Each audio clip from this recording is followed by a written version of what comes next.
29 मार्च को लॉन्च हुआ ऑपरेशन ब्रह्मा, जिसमें इंडियन एयरफोर्स के C-130J, सुपर हरक्यूलीज और C-17 ग्लोबमास्टर 3 एयरक्राफ्ट ने रिलीफ सप्लाईज, मेडिकल टीम्स और रिकॉनेसेंस इंजीनियर्स को म्यांमार भेजा। लेकिन मिशन के शुरुआती दिनों में ही जब ये एयरक्राफ्ट म्यांमार के एयरस्पेस में एंटर हुए, GPS ग्लिचेस, कम्युनिकेशन डिस्ट्रप्शंस और नेविगेशनल अनोमलीज रिपोर्ट की गई। ये क्लियरली GPS स्पूफिंग और साइबर इंट्रूजन के लक्षण थे। साइबर एक्सपर्ट्स के हिसाब से GPS स्पूफिंग एक टैक्टिक है जो काउंटरफिट सिग्नल्स भेजकर एयरक्राफ्ट के सिस्टम्स को मिसलीड करती है। इससे altitude mismatch, erratic location shifts और even pre designated drop zones का टेम्परेरी डिसअपीयरेंस हो सकता है एयरक्राफ्ट के सिस्टम से। IAF पायलट्स ने तुरंत inertial navigation systems, TACAN based navigation और इनक्रिप्टेड सैटकॉम चैनल्स एक्टिवेट किए ताकि ऑपरेशन की इंटेग्रिटी बनी रहे।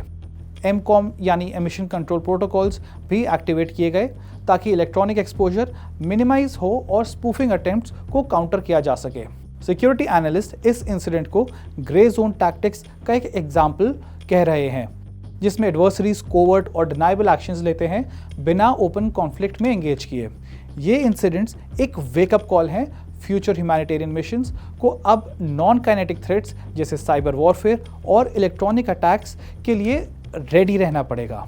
इंडिया अपने डिजिटल डिफेंसेस को स्ट्रेंथन कर रहा है, लेकिन अब ज़रूरत है कि ग्लोबल कोऑपरेशन के थ्रू रिजिलिएंट नेविगेशन सिस्टम्स और अनोमली डिटेक्शन को एडवांस किया जाए। ऑपरेशन ब्रह्मा शुरू तो ह्यूमैनिटेरियन आउटरीच के रूप में हुआ था, लेकिन अब ये रेजिलियंस और डिजिटल वॉरफेयर के नए डायमेंशंस का टेस्टिंग ग्राउंड बन चुका है।